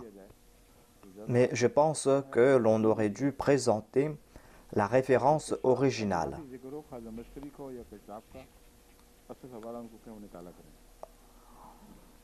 Ainsi, on doit faire sortir la référence originale. Le but pour avoir lié Munadi et Yanadi, c'est pour que l'on présente cet appel suprême et pour que l'on puisse présenter le statut de celui qui appelle. Car il n'y a pas plus grand que celui qui invite vers la foi.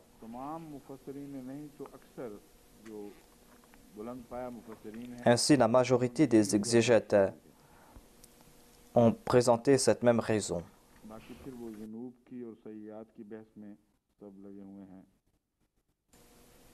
Ensuite, ils ont parlé à propos de Dhunub et de Sayyiat. Le dernier débat concerne la mort. Wa tawaffana ma'al abrar. Ô Allah, fasse que nous mourions parmi ceux qui sont vertueux. La plupart des exégètes ont expliqué cela en disant que Ana ma'a Shafi'i fi hadhihi al-mas'ala, c'est-à-dire que je soutiens Shafi pour ce débat. Le sens de cela est que son point de vue est le mien. Ma'al abrar signifie que je veux mourir en étant vertueux. Je veux mourir en étant une personne vertueuse quand mon état sera celui des vertus. Ensuite, je veux être dans la jamaat des vertus. Cette expression est plus forte que l'expression d'écrire ou de s'inscrire parmi ceux qui sont vertueux. S'inscrire parmi les vertueux signifie que peut-être qu'il y a certaines faiblesses en cette personne, mais cette personne sera considérée comme vertueuse. Mais dire que nous sommes parmi les vertueux signifie, selon ces ulémas,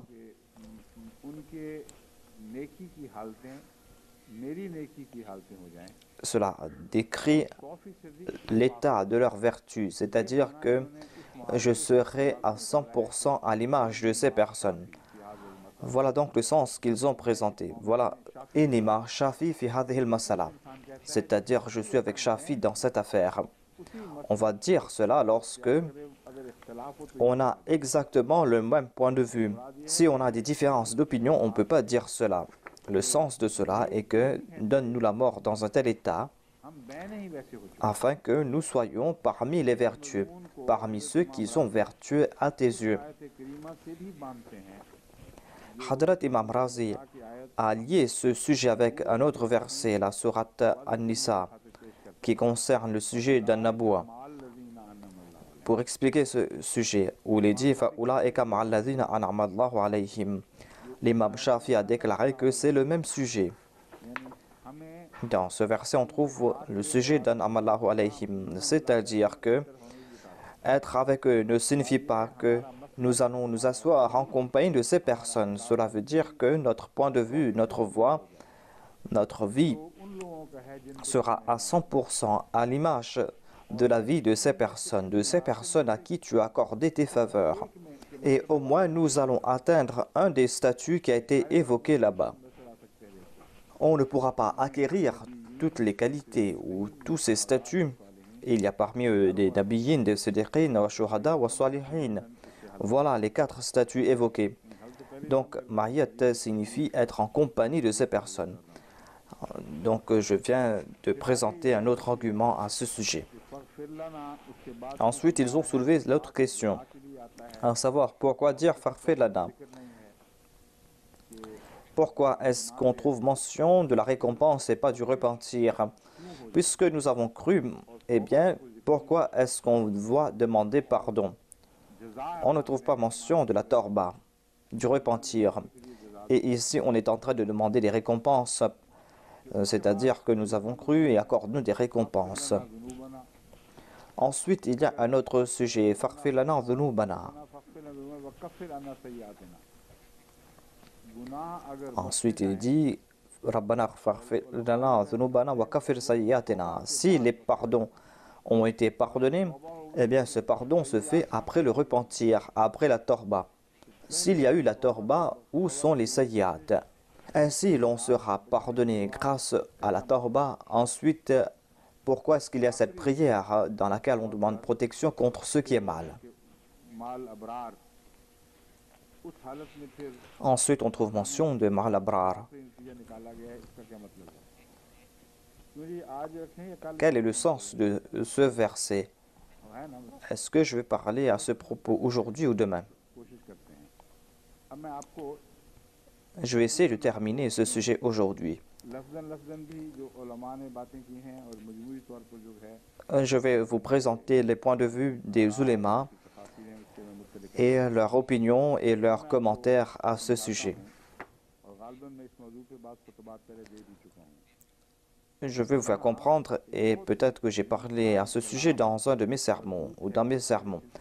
Ici, on trouve des propos qui sont très liés, qui sont liés avec les versets précédents. On doit réfléchir à propos de ces versets. Dans ces versets, il est dit que ces personnes qui ne considèrent pas la création de Dieu comme une chose vaine, les prophètes naissent parmi ces personnes. Et c'est par l'entremise de ces personnes qu'on atteint Dieu. Et Dieu choisit ces personnes pour qu'ils transmettent son message. Et on ne pourra pas avoir la naboua sans ces ulil albab. Et le summum des gens doués d'intelligence est la naboua. Voilà le message qui a été donné ici en le liant avec le sujet précédent. Et cela a été évoqué dans le terme monadi. Et il y a ceux qui acceptent cette personne qui leur appelle vers la foi. Voilà, ces personnes qui ne considèrent pas ce monde comme quelque chose de vain, mais qui méditent sur le monde et leur souvenir a toujours le dessus sur eux. Et jamais de telles personnes rejettent l'appel de celui qui les invite vers la foi. Car déjà, auparavant, ils étaient à la quête de leur Seigneur. C'est-à-dire, s'il y a de telles personnes avant la Naboua, des personnes qui méditent sur la création, des personnes qui passent leur temps dans le souvenir de Dieu, qui parlent de l'amour de Dieu, Allah ne laisse pas de telles personnes partir vain. Voilà ces personnes qui vont répondre à l'appel de la Naboua.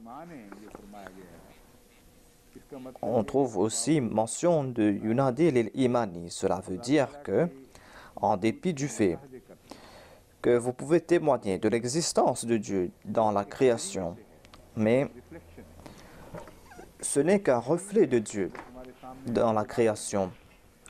C'est une image qui vous est présentée. Vous ne voyez pas Dieu.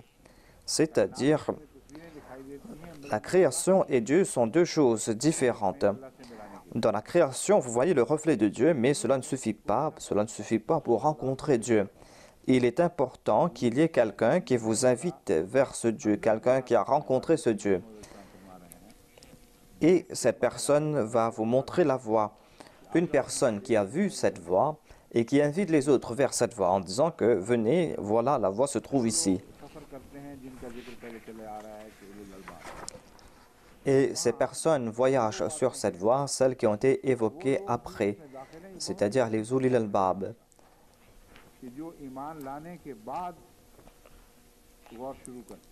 Ces personnes qui, après avoir cru, commencent à méditer. Et il y a ceux qui ont médité avant et qui se souviennent de Dieu et qui ont la capacité d'avoir la foi. Ce sont des croyants potentiels. Auparavant, on a mentionné l'état potentiel de ces croyants. C'est-à-dire, ce ne sont pas des gens qui ont cru, mais qui sont en train de bouger dans la direction de la foi. Et il y a d'autres qui ont cru. Ces personnes ont été évoquées dans ce verset, c'est-à-dire qu'en résultat de leur foi, ces personnes sont en train de traverser sur cette voie.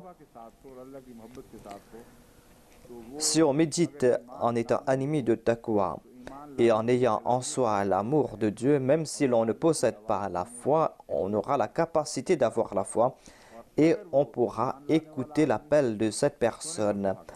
Mais si c'est une personne qui a déjà cru, eh bien, cette personne va toujours se souvenir de Dieu. Quel que soit son état, même s'il est éveillé ou pas, il se souvient toujours de Dieu.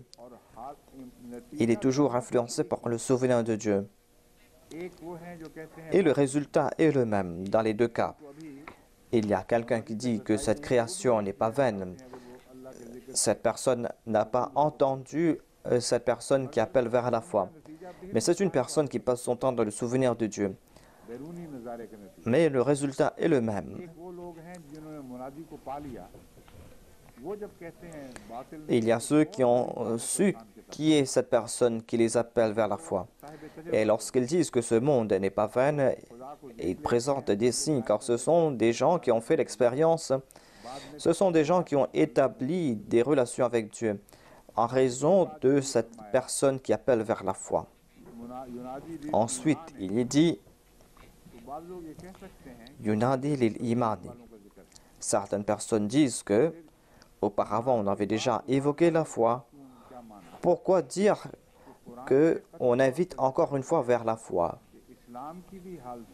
Le Coran prouve qu'il y a aussi cet état d'islam et en dépit de ce fait, on invite les gens vers l'islam.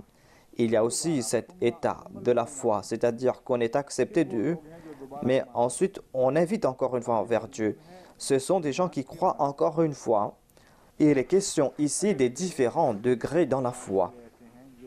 À savoir qu'il y a un nombre de personnes qui ont cru, des personnes qui ont vu Dieu dans la création et qui ont cru et qui évoquent l'amour de Dieu. Mais il y a aussi cette foi qui est accordée grâce à cette personne qui vous invite vers la foi, parce que vous suivez cette personne. Il y a ces personnes qui disent être croyants, mais ces personnes disent que nous croyons, parce que ces personnes ne savent pas ce que c'est que la foi. Cette foi est comme avoir les yeux ouverts alors qu'on est endormi. Dieu déclare que nous vous invitons vers ce réveil. Et cet iman, cette foi est plus éclairant. Et on a cette foi en suivant le prophète de Dieu. Et même si on médite sur la création, même si on a de l'amour pour Dieu, on ne peut pas acquérir cette foi que l'on acquiert grâce au prophète. Ainsi, il est question de la foi, il est question aussi du mal. Mais les gens ne savent pas vers qui invite cette personne. Si on disait Munadiyan, eh bien, le sujet sera le même. C'est-à-dire qu'on invite vers le souvenir de Dieu, vers l'amour de Dieu, vers le fait d'user à bon escient son intelligence. Ainsi, ces propos sont exacts. Mais on ne va pas connaître le sens réel de ce verset. Le but de ce verset est de nous faire comprendre que toutes ces personnes ont besoin de cette foi vers laquelle appelle cette personne, sans voir le bien-aimé, comment éprouver de l'amour pour lui. Le cœur peut-il aimer une idole imaginaire? Si je ne peux pas le voir, au moins dois-je lui parler. Au moins dois-je voir les signes de mon bien-aimé. Ainsi, on a débuté avec ces quelques signes. Le Messie premier salam déclare que même si on ne peut pas le voir, eh bien, au moins on pourra voir ces signes. Mais c'est quelque chose d'autre que de voir directement son bien-aimé. Ainsi, ce sujet arrive à sa perfection grâce à cette personne qui vous appelle vers la foi. Et c'est ainsi que l'on pourra gravir les échelons de la foi. Ensuite, il est dit que ces personnes qui ont entendu l'appel de celui qui leur appelle vers la foi et qui ne disent pas que nous avons déjà la foi. Il y a de telles personnes aussi qui disent que matin et soir, nous nous souvenons de Dieu et que nous n'avons pas besoin de cette personne qui nous appelle vers la foi. Quant à ces personnes qui sont humbles et qui savent que c'est une personne d'un grand statut, eh bien Dieu traite ces personnes différemment. Au cours de la vie du Messie premier salam, il y a de tels incidents. Par exemple, il y avait une personne qui était très humble et qui a voyagé, qui est apparue dans la mosquée. Après la prière, cette personne s'est présentée au Messie premier salam et a dit « Acceptez mon allégeance ». Et cette personne est partie par la suite. Cette personne est partie et le Messie premier salam est parti chez lui. Un compagnon a demandé à cette personne « Pourquoi agir ainsi ? Assieds-toi, profite de la compagnie du Messie premier. Quel sera l'avantage de ton allégeance si tu ne t'assieds pas en compagnie du Messie promis ?» L'autre a dit que je suis déjà arrivé où je devais arriver. L'autre a répliqué que si tu es arrivé à destination, pourquoi es-tu venu ici? Le visiteur a déclaré « Je suis venu ici car on m'a fait venir à coups de bâton » en disant que si tu ne vas pas lui prêter allégeance, tu ne vas pas jouir de ma proximité. Quand vient celui qui appelle vers Dieu, on doit passer par lui. On doit passer par son intermédiaire. Ce visiteur était déjà proche de Dieu. Mais Dieu connaissait ses qualités. C'est pour cette raison que Dieu lui a protégé de l'arrogance. Dieu l'a informé que tu crois que tu es arrivé, mais ce n'est que quand tu vas lui prêter allégeance que tu vas m'atteindre. Voilà donc l'importance du fait d'inviter vers la foi. C'est-à-dire, celui qui appelle va appeler, sinon les gens ne vont pas connaître c'est quoi la vraie foi. Ainsi, on a invité ceux qui possédaient la foi. Et ces personnes sont invitées pour qu'elles grandissent dans leur foi. Et ce crieur a appelé aussi ceux qui ne possédaient pas la foi. Ainsi donc, ceux qui croient ici signifie que ces personnes possédaient leur foi en raison de ces preuves et de ces arguments. Mais une telle foi n'est pas récompensée. Cette foi est une foi tout à fait naturelle.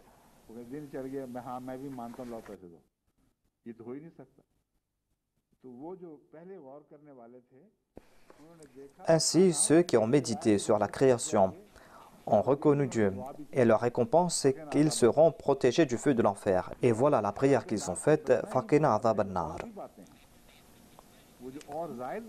Mais est-ce qu'on doit tout simplement se protéger du feu de l'enfer ou est-ce qu'il y a quelque chose d'autre? Ce que l'on reçoit en plus vient grâce à cette personne qui appelle, en dépit de cette privation. Car vous ne savez pas c'est quoi la foi et c'est quoi le plaisir de la foi. Vous ne savez pas c'est quoi la vraie foi et comment atteindre cette certitude. Vous baissez la tête dans l'invisible. Voilà la foi. Tout d'abord, il y avait la foi du témoignage. Maintenant, il est question de la Rayboubiya. Et cela a été évoqué dans ce verset.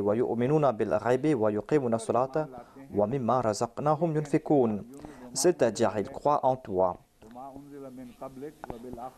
Après avoir dit yu'minuna bima unzila ilayka wa ma unzila min qablika wa bil akhirati hum yuqinun.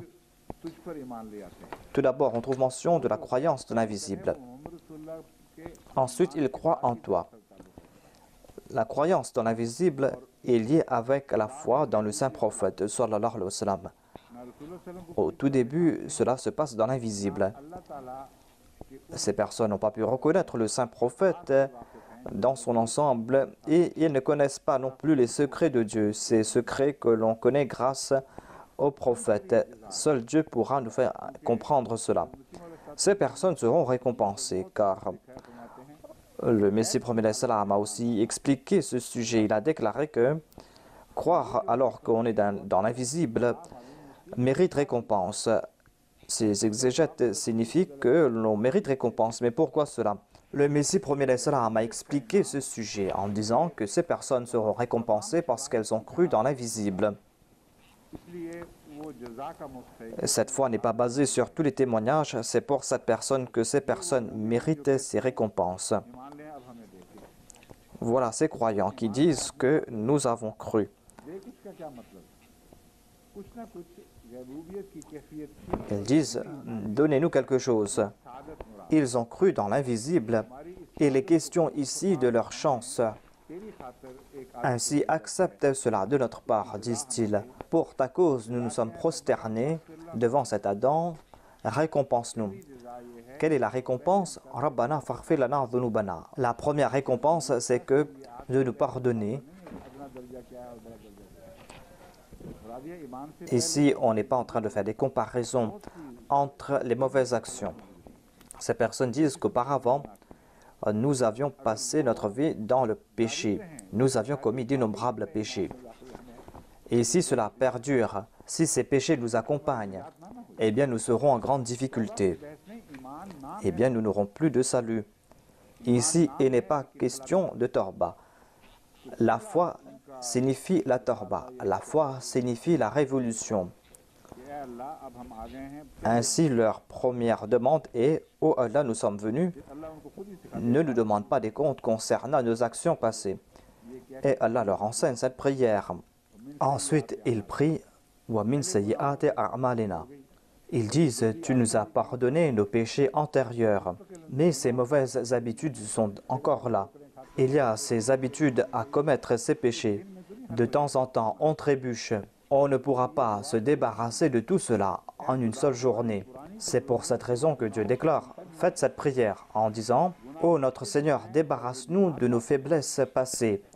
Si nos péchés sont pardonnés, mais que les causes sont toujours là et que les incitations sont toujours là, eh bien, nous n'aurons pas le salut. Éloigne de nous donc nos faiblesses. C'est-à-dire que d'un seul coup, on ne pourra pas se débarrasser de ces faiblesses. Jusqu'à la mort, il y aura toujours cette réforme. Voilà la mention qui a été faite ici. Il n'y a pas autre chose à faire jusqu'à la mort. On dit, ô Allah, éloigne nos faiblesses.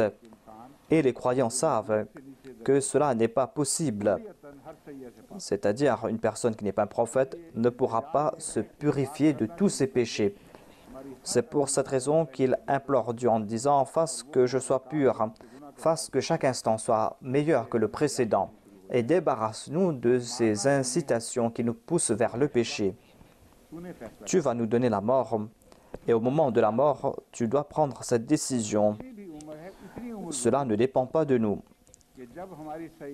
Eh bien, accorde-nous cette vie, afin que, lorsque nous avons pu nous débarrasser de nos sayyat, et que auprès de toi, nos actions sont à l'instar des actions des personnes vertueuses,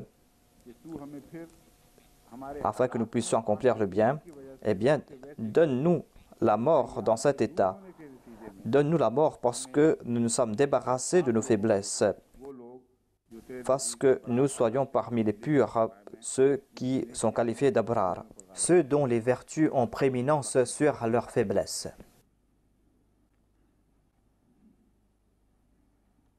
أعوذ بالله